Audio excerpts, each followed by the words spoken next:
Welcome everyone. I'm Nicola Quayle and one of the co-founders here at the AI Marketers Guild APAC with my colleagues Helen, Sushmita, Zach and Addy. We're really excited to have our third webinar. We've got members joining from across the region, New Zealand, Australia, Singapore, India, Hong Kong and China, and we're not going to talk about the cricket today if we're in Australia, so yep. But yeah, great to have everyone and really excited to introduce our speaker, someone who is pioneering the everyday use of Gen AI here in Australia and soon to be, the region and the world. So Gareth Rydon is the co-founder of Friyay.ai. So it's Australia's first Gen AI studio. The company is committed to supporting trailblazer small to medium businesses and future-focused leaders who are looking to drive AI adoption within their industries. Prior to founding Friyay, Gareth worked as a service designer with several major Australian banks and federal government departments.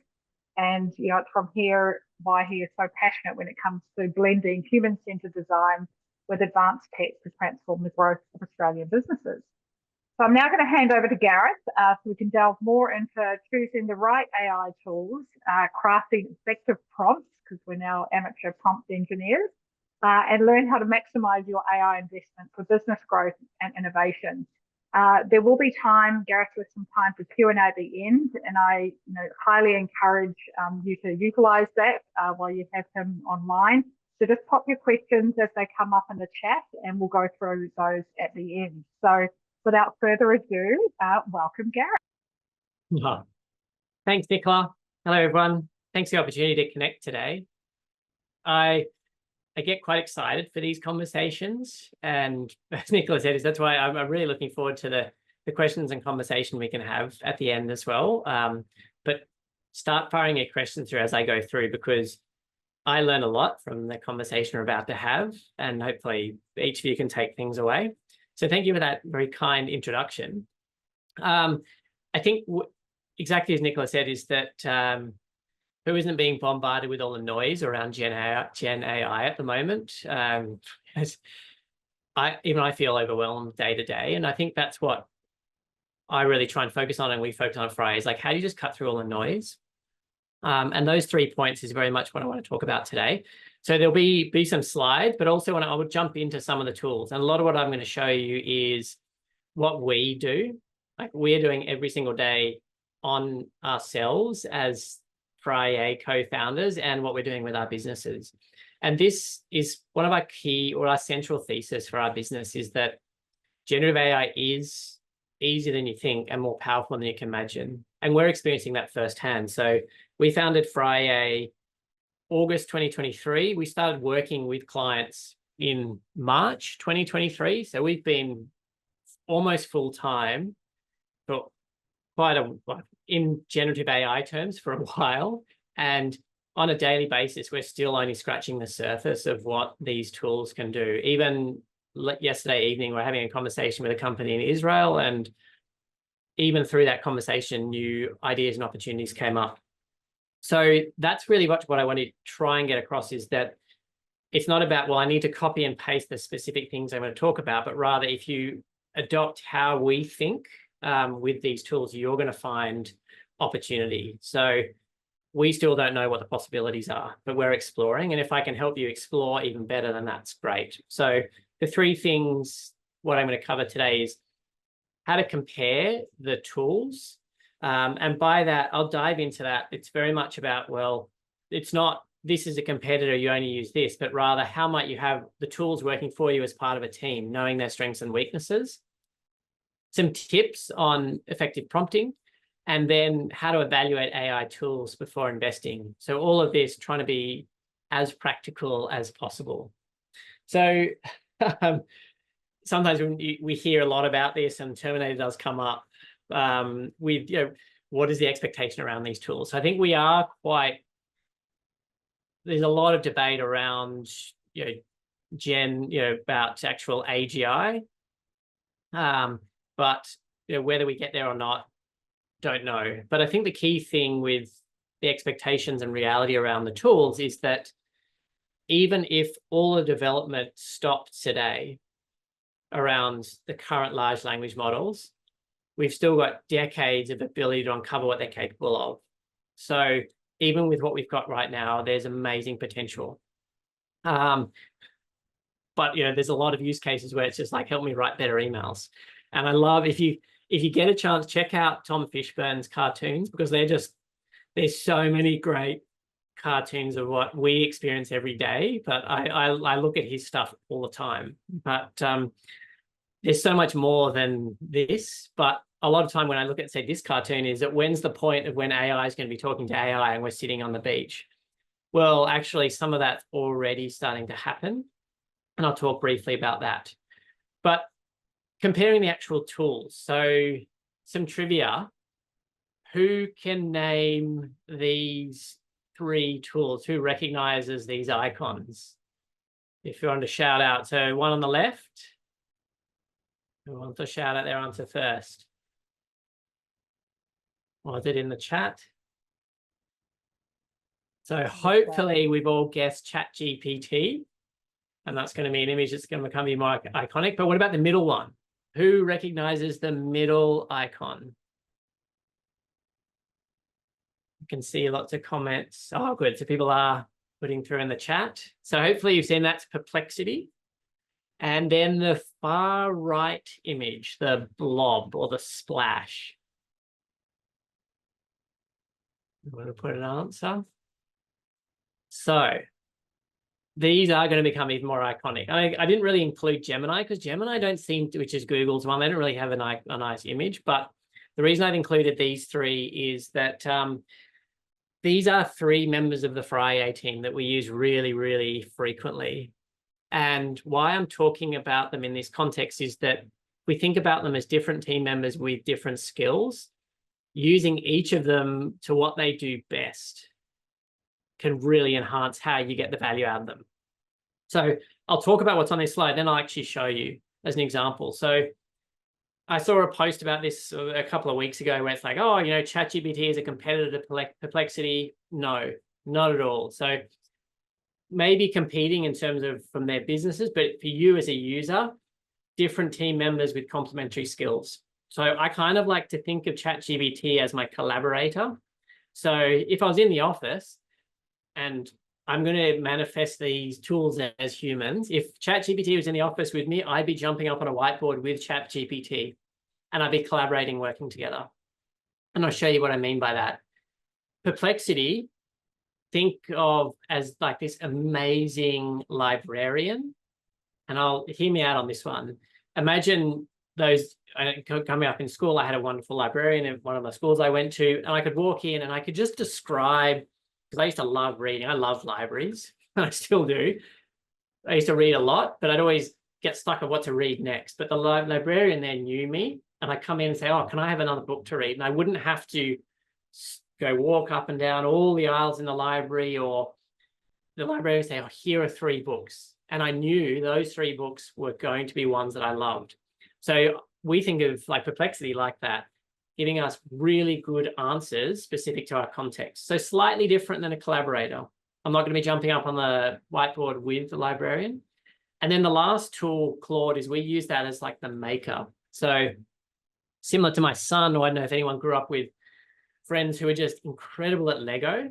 I had to follow instructions when it came to Lego, but there were these kids that you could just say something and then all of a sudden they're like, I built a spaceship. And you're like, wow, like that's incredible. So I always think of Claude as the maker. So that amazing kid where you can ask for something and it's not just going to be a text, it's going to make the thing for you. So let me show you what I mean. So the first thing I'll do, and I'll stop sharing my screen temporarily and then I'll reshare it, because then I'll share the my ChatGPT screen. Here we go.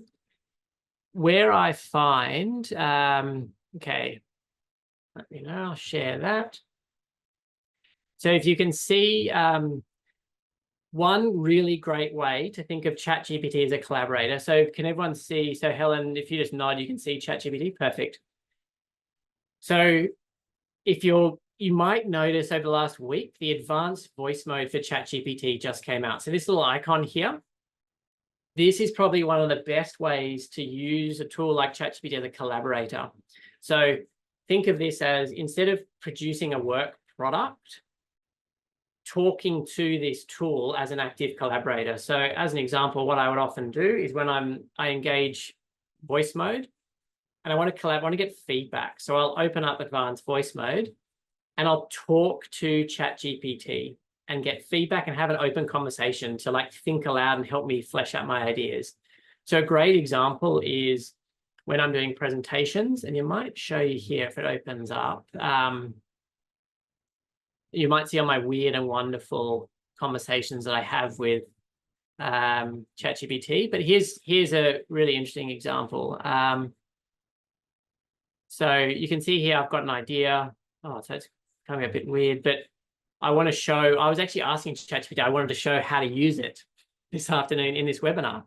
And what I was able to do is have a back and forth conversation. So instead of necessarily saying, I want you to complete this task, write this email for me, create this table, it was, I've got an idea, can I flesh this idea out with you? So that's an example of ChatGPT as a collaborator. Just like you might have a conversation with someone in the office, working from home, here's a great example because you have this tool to talk with. So advanced voice mode is a great way to think about this tool as a way to collaborate. I would often go for dog walks early in the morning. I walk my English bulldog, I put my headphones in and I talk to ChatGPT and get feedback and really think through ideas. So if you think about the tool as a collaborator, that's one really good use case. So then moving on to the librarian. So showing you about how these are different. So really good use. So tip for those that are active users of Perplexity or those that aren't, even with the free account, always try and select this pro setting. So I think in the free account, you get 3 or 4 pro searches. I found it just improves its searching. So it's just a much better way to search. But if you think about a really good way to use this tool, I often start off my prompts with, you are an expert in, let's say, you are an expert in, I'll use it from a personal shopping trend, cycling, road, bike trends for 2025. Answer this, Andrew, answer this question. I am a semi-competitive, let's say, cyclist. What road bike products should I invest in? Should I buy in 2025?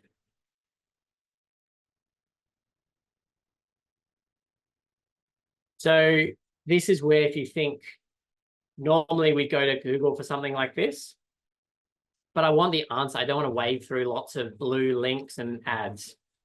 So what Perplexity is doing for me, it's giving me an answer based on the question and the context. So what I want to point out here is the subtle difference between, I was collaborating with ChatGPT, sort of a back and forth, whereas Perplexity is really, really good where you provide some, oh, sorry, I've got someone calling me.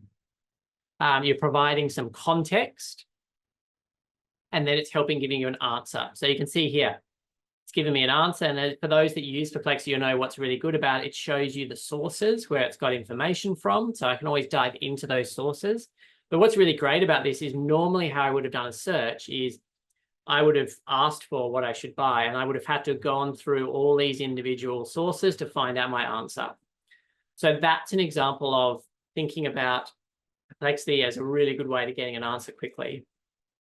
The third tool I'll show you now is Claude, and why Claude, we use Claude as the maker for us. So Claude is probably more closely related to start a new chat, to ChatGPT, but how we use it is differently. How we use it is different.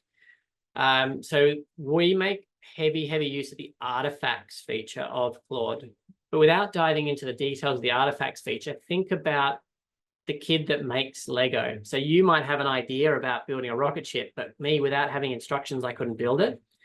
Think about Claude being that child that's really good at making things for you. So an example of how to use Claude's making ability. So I would say you are an expert service designer with a knack for creating customer journey maps. I want your help creating a customer journey map for a nutrition business. But I'll show you what I mean here about the ability to make things quickly.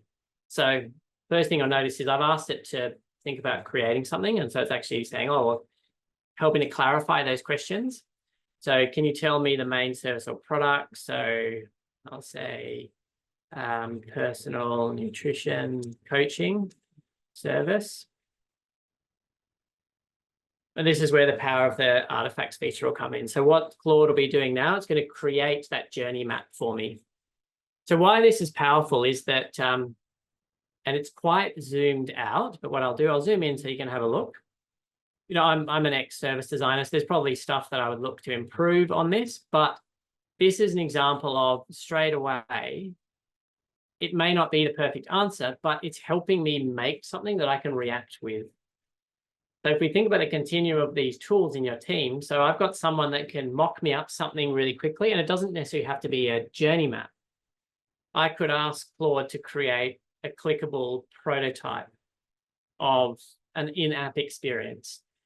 It's almost irrelevant of what the thing is, but it's about using Claude to do that for you. So this is where that artifacts feature is really, really effective. So if we go back to that example of, you think about these team members, if you think about them as team members, so I've got a team member that I'm going to collaborate with, share ideas and have a conversation with. Advanced voice mode in ChatGPT is super powerful. I need to get an answer really quickly that's well researched based on my question. I need to chat to the librarian, Perplexity. You might be interacting with Perplexity on that. And the third one is I want to make an idea real. I want to move away from text and table to something I might want to test. So that's where starting to think about these as team members and their strengths and weaknesses. So that's what we've found where these three tools can be really, really effective. So I'll share again and jump back into my slides, and more than happy at the end of the session to dive into those as questions as well that people might have. So that's comparing those. So always think different team members with different skills, and you'll start to, just like working with a team member, you'll start to learn more and more about what they're great at the more you work with them. So in terms of working with them, what about prompting? So we always hear about prompting and how important it is, and it's a skill. It is a skill, and it's a really good way to get better outputs from these tools. So what I'm going to share with you now is not necessarily this is the oracle, the be all and end all, because these tools are constantly getting better. What I'm going to share with you is the things that we do currently with these language models to get more out of our prompts.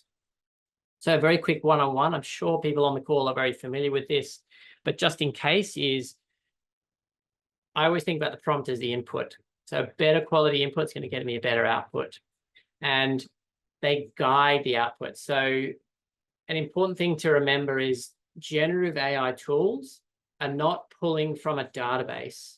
So they're not looking at a giant Excel spreadsheet and saying, well, the answer is this.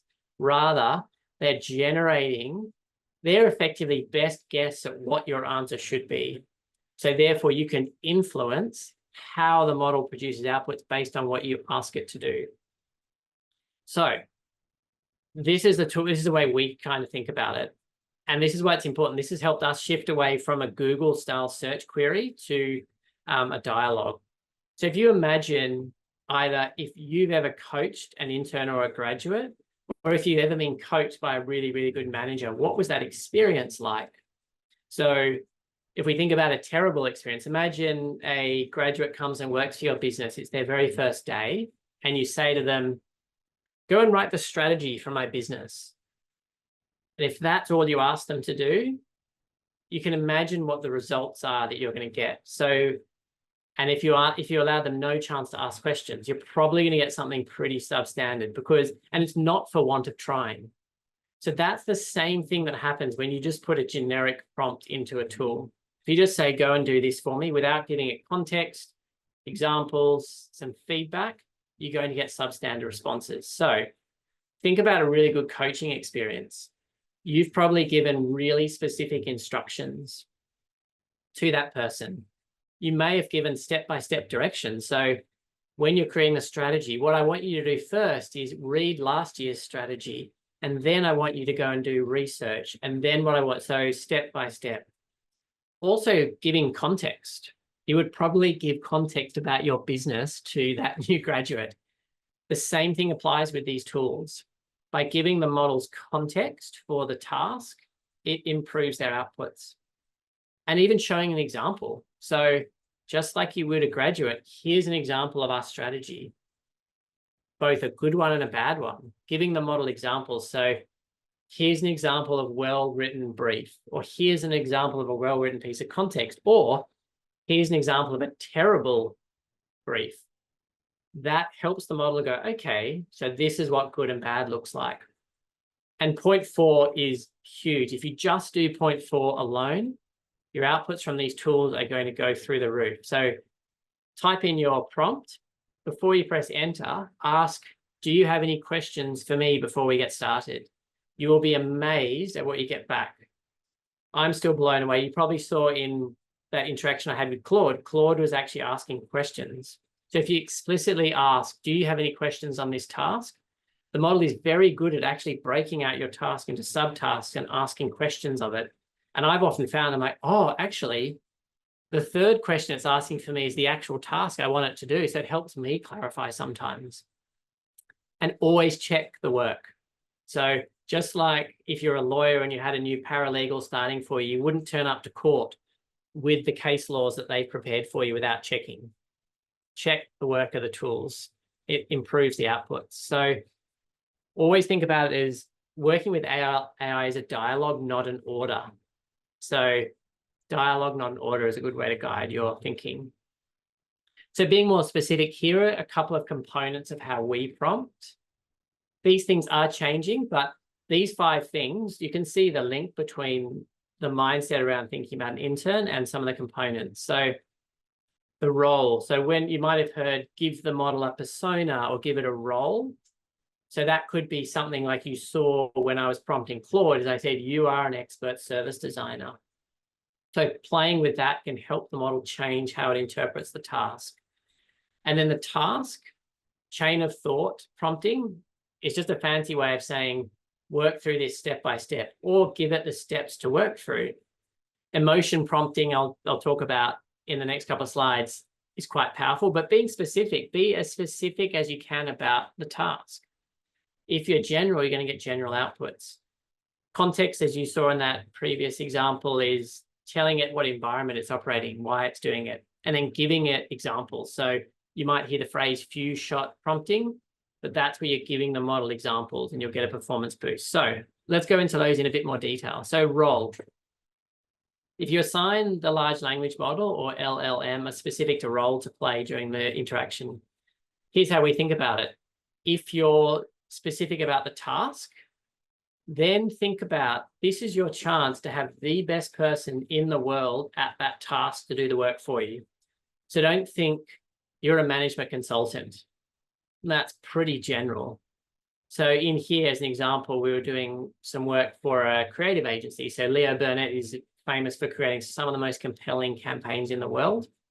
So he did things like, it was the Marlboro Man and was it Pillsbury Doughboy? So channeling that and assigning that role to the tool. And then what do they have a knack for? So you are Leo Burnett. You have a knack for creating the most iconic campaigns of all time. So those two in combination, to think about the best person in the world at doing a task and what are they good at? Adding that into your prompt can really make a difference. The next thing is around task. Put simply, you're telling the AI what to do. We like to always start with a verb, like a doing word. So getting it to do something. Imagine, classify, organize as an example. Try and be descriptive, but precise.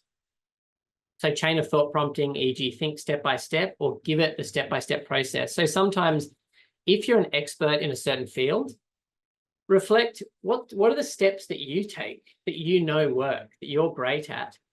Give those steps to the model, because if you know those steps work, you're going to get better quality outputs if you're helping the AI go through those same steps. What we found is more complex problems get more dramatic improvements when you put chain of thought prompting in. So for your generic task, like help me script this email, you're probably not going to be using chain of thought, but for a more complex collaboration, that's where chain of thought can be really helpful. Specifics, see I've dropped in Lego again, but this is about, think about this as an extension of the task. So if you've got this task, what's some specifics you might want to tell the model about the tasks?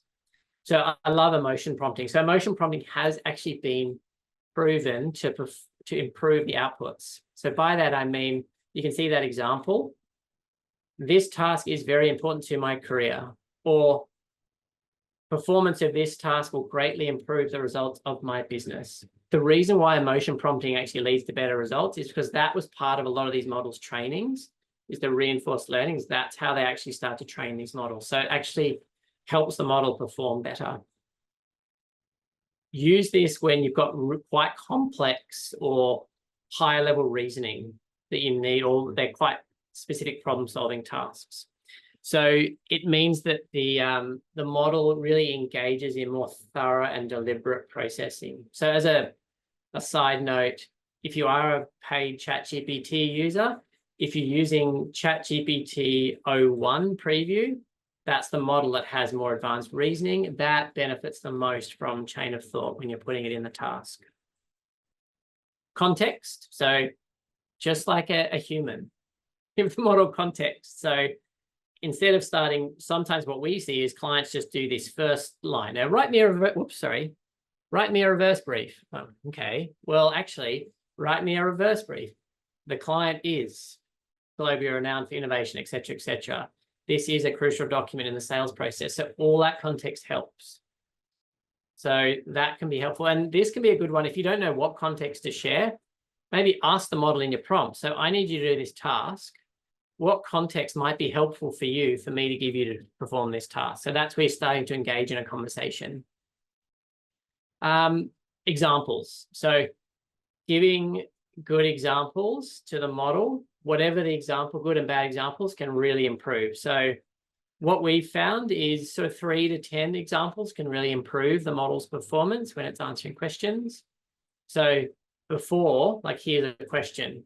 I just want you to respond to meeting room technology troubleshooting questions. So the model's going to do what it does and respond to it based on how it interprets it should, versus actually, here's an example of how you should respond. So you would get this question saying, I can't hear the people on the TV. Here's how you might respond. So this is really, really powerful. Whatever those examples might be, providing that in the prompt can really make a difference.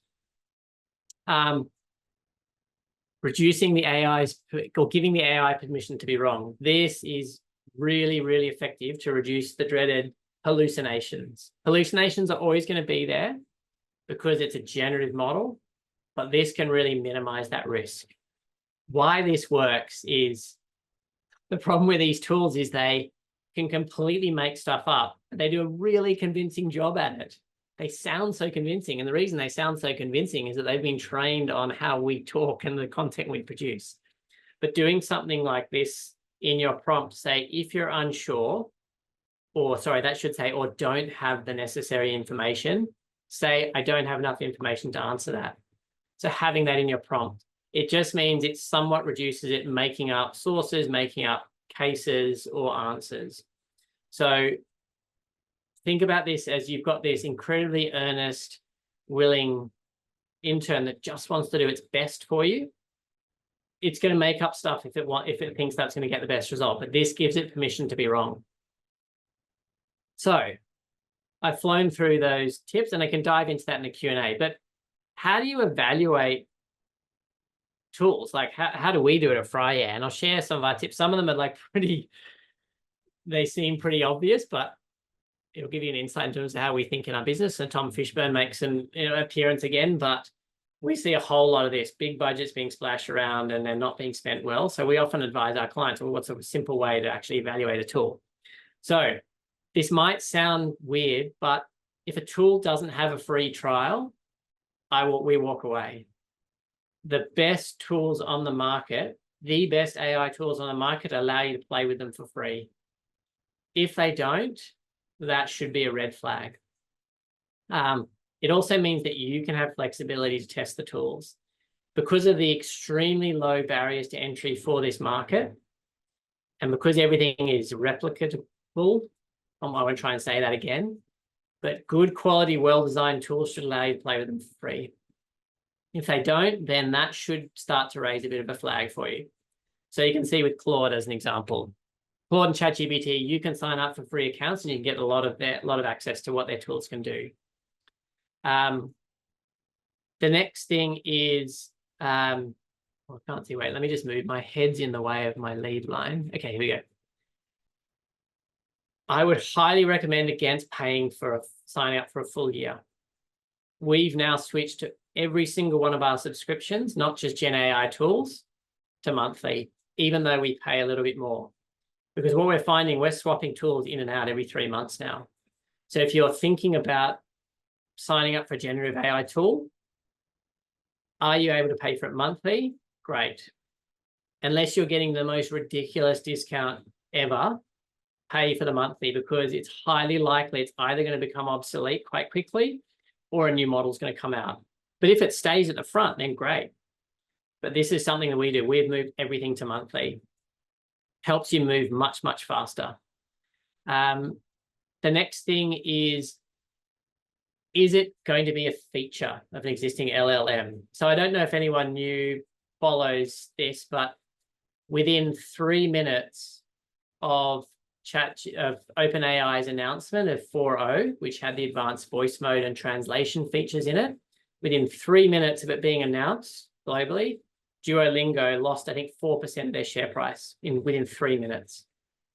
Why I bring this up as an example is that so many tools on the market, they can look really, really good. Are they potentially going to be a feature of the big 4 large language models? So ChatGPT, Claude, Gemini, and Llama, which is Meta's tool. So a tip for us is when we see a really good demo or a really good tool on the market, we see if we can already do it inside ChatGPT or Claude. So this is a good test. So if you can't easily do it, then it's probably something that might be worth investing in. But sort of look past the fancy demo and actually try and work out what they're trying to do and see if you can do it yourself on a tool you're already paying for. You'd be really surprised about how many, I'd say at least 70% of the tools in the market are just wrappers on top of ChatGPT that with some simple prompting, you can replicate it yourself for a far cheaper price. And this point, and we are conscious of this at Friyay as well. So we know the tools we're building and putting in market, they've probably got a 3-month life cycle. So we're already building 18 months out ahead, like in terms of 4 or 5 iterations of the current language models. Then that classic, before you think about tools, what's the problem you're trying to solve? Otherwise, you're going to have a hammer looking for nails. And a tip here is ask your team what they're already using and how and what they're using it for.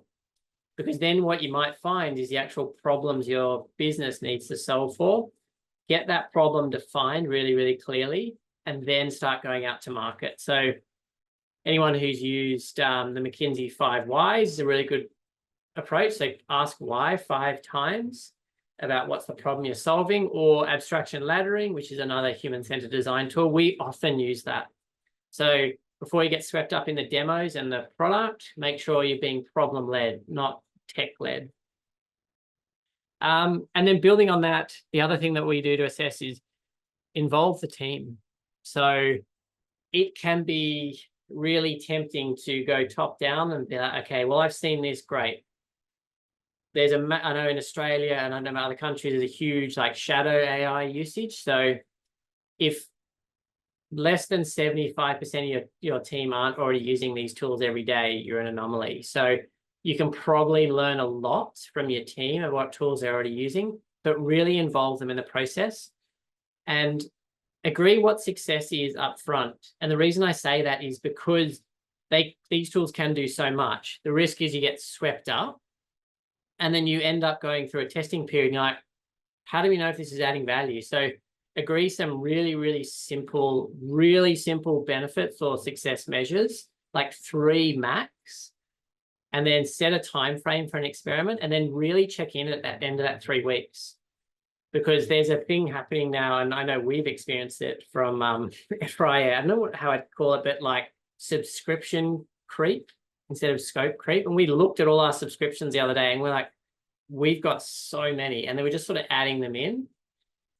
But this helps manage that. Say, okay, well, before we sign up, is it solving the problem? Has it met our needs? If not, then try something else. There's no shortage of tools you can try. So the 5 things I've covered in terms of really effective way to evaluate your investment in AI, check if it's got a free trial. If it doesn't, I would walk away personally.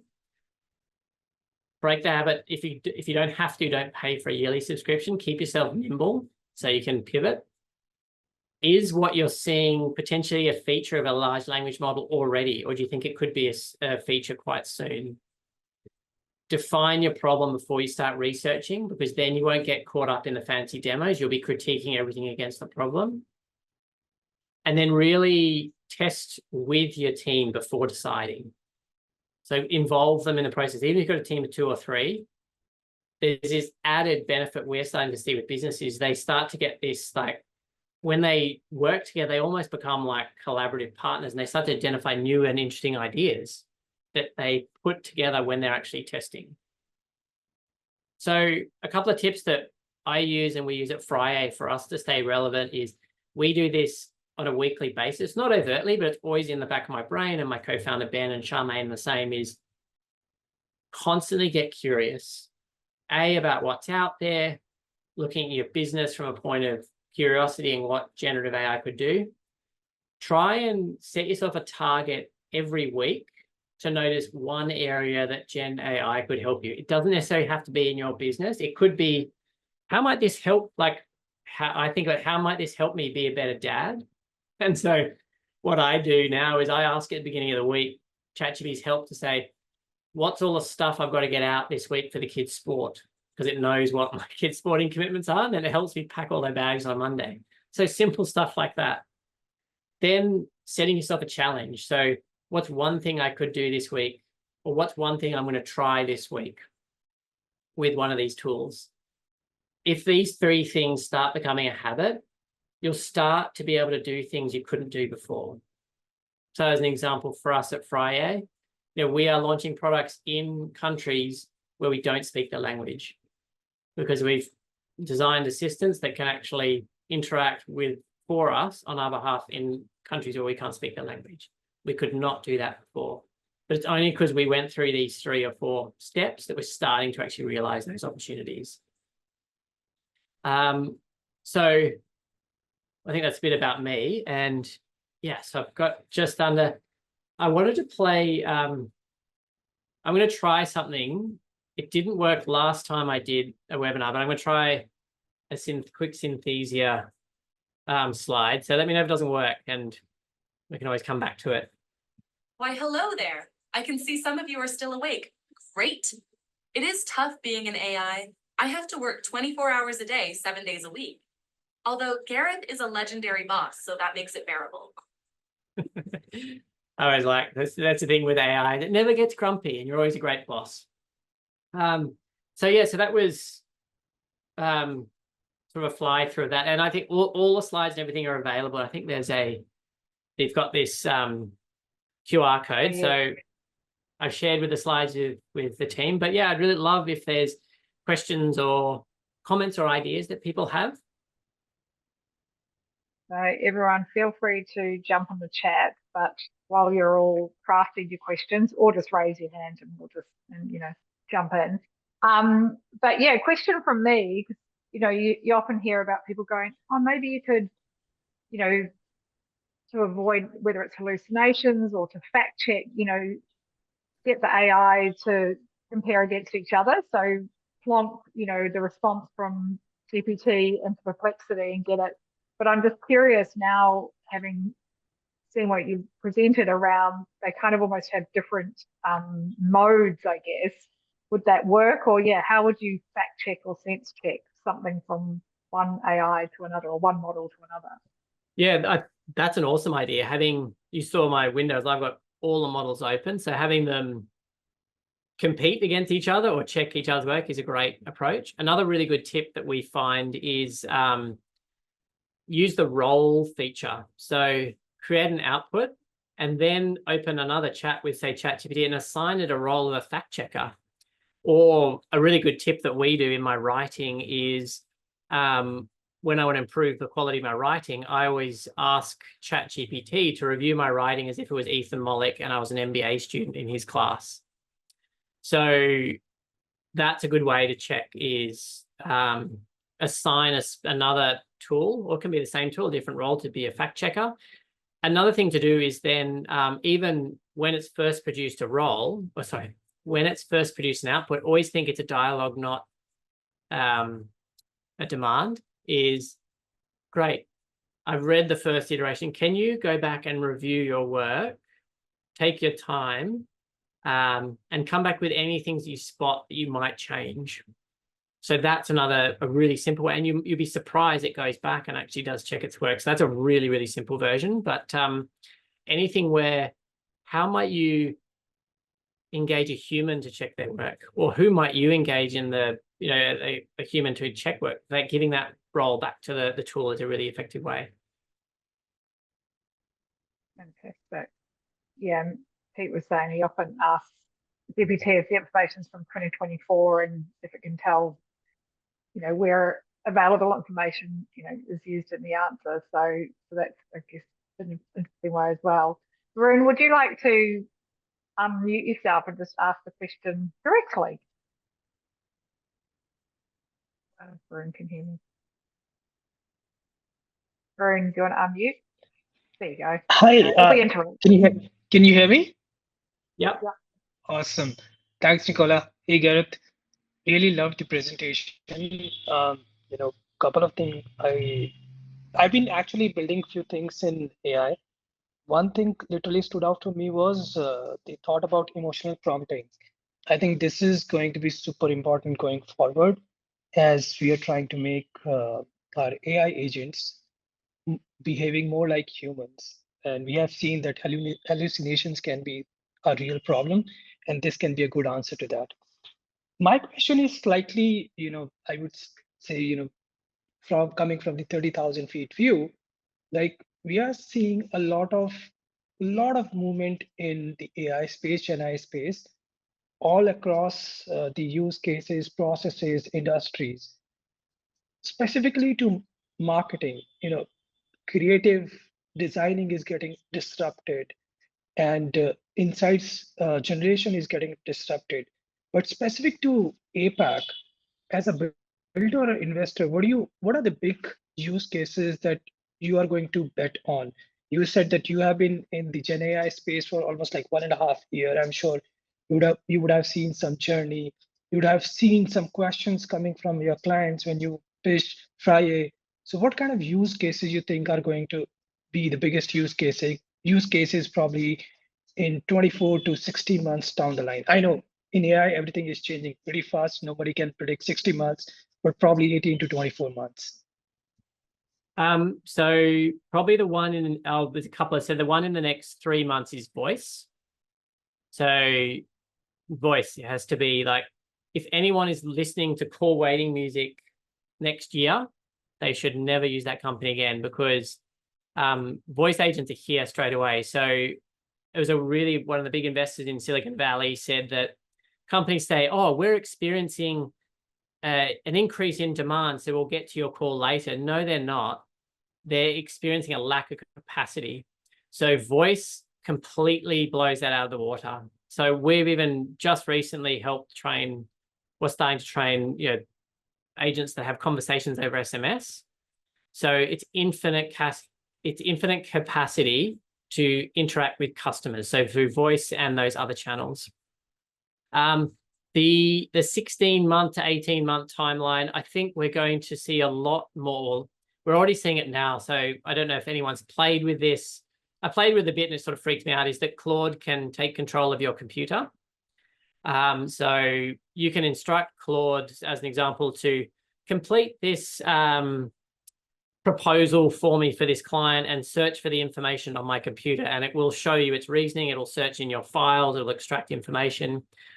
But where that's going to go is a lot more of, and I hate the word agent because it's so like within the AI bubble, but think about it as assistants that are a bit more autonomous to undertaking tasks. So that's what we'll see. But behind the scenes, what's going to be critical for companies is they need to set up their businesses for large language model search. So traditional SEO is dead. I haven't used Google to find a product in 6 months. I've only used Perplexity.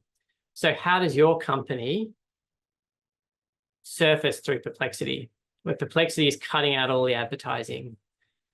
So that's something we'll see in the back end, is companies starting to optimize for what they're calling agent search. So if you break that up, voice is next 3 months, getting on training voice agents, augmenting them in your business, interacting in all sorts of different channels. Agents that are performing complex tasks for you. And those ones, in terms of one of our hypotheses, is that as a business, you only need to train one AI agent, and then you ask that AI agent to control other AI tools. You're already seeing hacked versions of that already. So as an example, we do that where we use Leonardo.ai heaps, like a great Aussie image generation company. I love them. They got bought by Canva. I didn't want to have to learn to prompt in Leonardo, so I asked ChatGPT to write my Leonardo prompts for me. That's a really basic example of get good at one tool and allow that tool to control other tools. So it's a very hacky version where I'd say, I want to create this type of image. I want to do it inside Leonardo because of the quality. Can you write the prompt for me specific to Leonardo to create this image? And then I just copy the prompt in. But at the moment, I'm having to copy the prompt in. Pretty soon, I just ask ChatGPT to then find the tool, produce the results for me.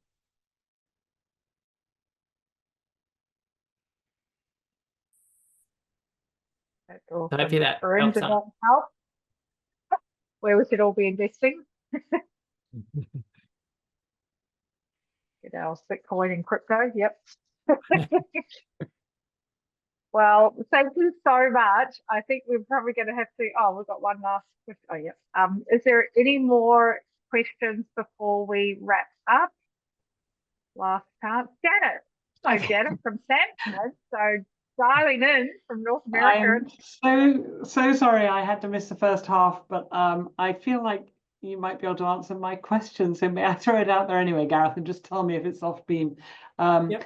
I learned the other day that with all the GPT and the development of agents, that what will make them better and more useful and usable is when they overlay NLP on the open source models, so that it gets much more accurate and precise, less likely to have hallucinations, because it's always going to be filling in the gaps between the things that you've asked for. So you'll always get hallucinations of some sort, because it's got to put something in there, and sometimes it'll get wrong. But when you overlay an NLP over the top of it, that stops.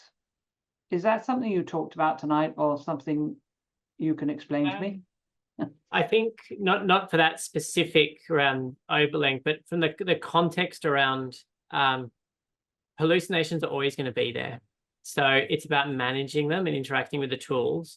So one approach that I talked about, which is, it's not as oops, sorry, let me go back to that slide, is this is... Oh, if it's in the recording, I will catch it. It's a really good question. Where did I say? So this is sort of a less complex hack that you can do for that. But you're right, the way you manage the hallucinations is that layer between it giving you an answer. So if you're putting in layers between the human and the language model that sits underneath, they can improve the quality. And I think, put simply, is the better context, the more specific the way that the model interprets the user question. So that could be one way. It won't remove it completely because the nature of how these tools work, because they don't search then the best way to describe it is they're not good for an answer, like the exact answer. Rather, they're really good at generating outputs that are close to what you're trying to get to, because effectively it's putting together words, what it thinks is going to be the next result. So due to the fact of how the model works, there's always going to be some level of hallucinations because it's making an educated guess about what it should be. But the better quality, better way you interact with the tool, the better way you ask questions, the more layers you put in, the rate of hallucinations is going to go down, but it'll never be zero. Does that sort of help? Yeah, go on. Yeah, so when they're building the agents or the GPTs, they're using NLP as one of those layers to help it be better at not hallucinating. Got it. Yeah, so it'll definitely improve the results. And I kind of think about that as, to relate it back to humans, is that if you imagine you had a team working together and you gave one person in the team the specific task of reviewing or critiquing, and they had a certain skill set to review or critique really well, you're probably going to get better outputs from the team because the team will produce the results. You've got that critiquer or reviewer that's checking it. But the key there is that the person who's tasked with doing the critiquing or checking for hallucinations, have they got the right skills to do it? That's probably a good way to think about it. Got you. And hence the natural language processing models have that ability to check the language that it has chosen to use to link components together. Got you. Yeah, great. Thank you. Excellent. Appreciate that. Oh, that was a great build because I hadn't actually heard about the NLP overlay, so that's slightly even more scary in a way. That's okay. Good.